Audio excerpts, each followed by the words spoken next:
Hello everybody, welcome back to the channel. This is Mangoblivion Plays, and today we're going to be going over some news in the Pokemon world through the middle of December. So this is all of the news that is going to be taking us all the way to the new year from our December midpoint. Let's begin with Pokemon Scarlet and Violet, the main flagship games in the series. First of all, the Rayquaza 5-star raid will be starting December 20th, which should be in just a couple days now when this releases. Rayquaza is guaranteed to be shiny, and you can get just one per save file, as per usual with these special raids, and it is going to be a Dragon Terra type. Predicting Fairy types will probably do well. It's probably going to have Dragon Ascent and Draco Meteor, a couple other moves. Fairy probably is going to be the most desirable type to fight this. I don't see Ice doing particularly well, just due to the fragility, but we'll see what happens. It shouldn't be too hard since it's a 5-star raid. Going along with Rayquaza, there will also be a black shiny mass outbreak event throughout the game. In Paldea, Citadel will be in mass outbreaks. In Kitakami, Carbink will be in mass outbreaks, and the Blueberry Academy, Fracture will be in mass outbreaks. All these Pokemon have black shinies. That's to match Rayquaza. They will also have boosted shiny rates similar to previous mass outbreak events that have had shiny boosts. So you'll be able to get these shiny Pokemon easier in these mass outbreaks, unlike the ones leading up to the Rayquaza event, which have just had marked increases. After Rayquaza's raid event is over January 5th, it's going to be interesting to see how the raid schedule changes as we shift into ZA's lifetime. ZA should be out in the beginning of 2025, hoping for February, maybe as late as April or May.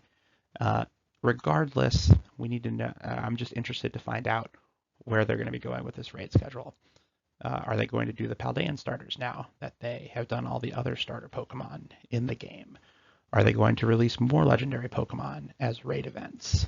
I think it'd be really cool if they took Pokemon that were shiny locked and they made them raid events. I don't think they're going to do it. I think it'd be really cool though if they did. We'll see what happens as the game shifts into this new chapter. Finally, if you're a competitive Pokemon player, Regulation G will be back in effect as of January. So instead of moving from Regulation H into a new regulation, Regulation I, with different rules, they're just returning back to Regulation G for this upcoming World Championship set. So from January, probably through the World Championships, we'll be in Regulation G. And then I assume after the World Championships, we might shift back to Regulation Set H until the next year. We'll see what happens. Remember, Regulation G allows one restricted Pokemon on your team, and every Pokemon that's available in Scarlet and Violet is usable. Let's shift our focus to Pokemon Go, where there's a lot of new events coming up in the next 2 or 3 weeks. First of all, the holiday event is starting. As of the time that I'm recording this, it has already begun in Australia. So by the time you see this video, it will definitely be live 10 a.m. on the 17th. The first part of the holiday event is going to introduce Dedenne wearing holiday attire, which you can see in the picture here, and then shiny Sandygast and Palossand will debut. Former holiday outfit Pokemon will be in raids during this first part of the holiday event. The second part of the holiday event will happen the following week, and that's when they will be adding Holiday Wooloo, so it's like Wooloo with a scarf. And then shiny Citadel and Cetitan will debut in Pokemon Go. There are more details for this part of the event that are coming that they have not announced yet. We also got news of 2 other events that'll be happening after the holidays. The first one is called the Charged Embers event. It is a hatch day. So on that day, there's an increased chance of getting 2K eggs that contain Elekid or Magby. They have an increased shiny chance when hatching, and you're going to be getting double hatch candy and Stardust hatching that day. The other event they've announced is the New Year's event, which will be happening December 30th through January 1st. So far, they have announced that there will be some special outfit Pokemon in the wild and in raids. So for instance, Jigglypuff, Hoothoot, and Wurmple will be in the wild. Pikachu, Raticate, and Wobbuffet will be in raids. I'm not sure if there will be a new New Year's Pokemon. They haven't announced that yet, but I assume there will be. Let's shift over to Pokemon Pocket and Pokemon trading cards in general, where we've got some pretty big news about the Pocket game. Just a couple days ago, Pokemon did announce that the 1A pack, Mythical Island, will be releasing on the 17th. So tomorrow for me, since I'm recording on the 16th.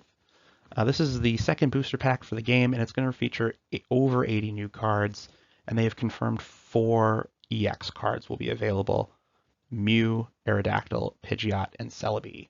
There will also be new cosmetic items that will be added to the game, hopefully of more of a tropical lean. There's like a lot of really cool tropical vibes going on here. I see some Pokemon in the release like Volcarona and Serperior that were not in the previous set, so some new Pokemon will also be in the game.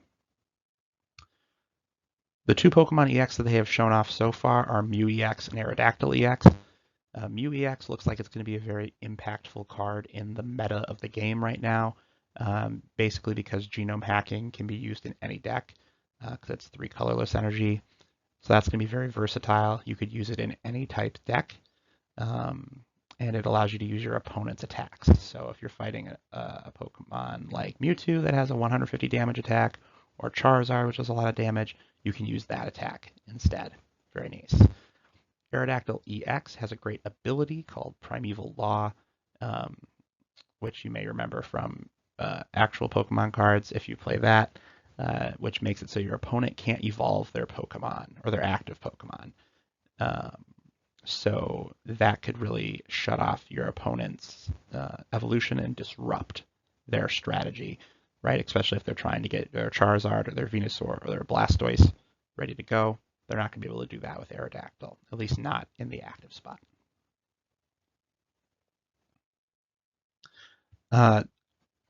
Under the assumption there will be some new events for this new pack, since the second pack is probably not releasing until January, at least that's what we have heard. So there will likely be a drop event, a Wonder Pick event, and maybe an emblem event for this half pack that we're getting to tide us over until pack 2 comes out, which I think hopefully will be more focused on Johto. Going over into the regular Pokemon trading card game, the next English set is not going to release until January 17th, so after the holiday, but they did show off the first English card that we're going to be getting. This is a Palafin card that was designed by a very famous animator. So it looks really cool.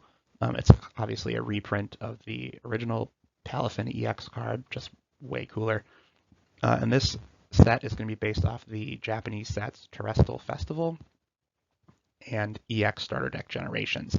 The Terrestrial Festival is a set that's going to feature lots of EV evolution Pokemon EXs, as well as reprints of other Pokemon EXs from the past with new art. And then there's also the EX Starter Deck Generations, which in Japan are basically structure decks based around each generation, 1 through 9. So like the Kanto one is Pikachu and Snorlax, I believe. There's another one that I think the Johto one is Lugia and something else. So they've picked 2 Pokemon, gave them EXs, and created these decks around them for each generation. All those cards will be in this English set that comes out January 17th. Moving on to Pokemon Sleep, there are some new Pokemon incoming to the game. Just a week ago, they introduced Sneasel and Weavile, adding them on the 12th. December 23rd through the 30th, as part of the holiday week for Pokemon Sleep, Alolan Vulpix and Ninetales, as well as the Pomo family, will be added to the game. This will be part of an event that happens on Greengrass Isle. Holiday Pikachu will also debut during this event. So they've had Witch Pikachu so far. This will be the first time Holiday Pikachu has been in the game. And they did have Delibird up here. There's a possibility that Delibird might have an increased spawn rate for this event. Let's move on to Pokemon Masters EX. Several events are happening right now in the game. The first, which started today, the 16th, is a Shiny Rayquaza co-op event. This event is very similar to the Black Rayquaza in Scarlet and Violet. It is going to feature Rayquaza. It's a co-op event. You can collect vouchers daily to reward yourself with prizes. The Joyful Music event started a couple days ago. It's the holiday event for this year for Pokemon Masters, and it features Lily and Bugsy. It's going to last all the way until the end of the year. Lily has Shiny Primarina, and Bugsy has Kricketune. So if you have the gems, now is the time to try to recruit those two. If you didn't get Leon, or if you haven't gotten Leon yet, try to get him before he leaves. His Arc Suit is very powerful. And then finally, the last event of the year will begin on the 17th, and it's called Focus on the Shiny Shot. This will feature Viola and a Shiny Vivillon, as well as Sycamore and Gogoat. And this will, of course, feature all of the different holiday sync pairs that they have released so far in the game.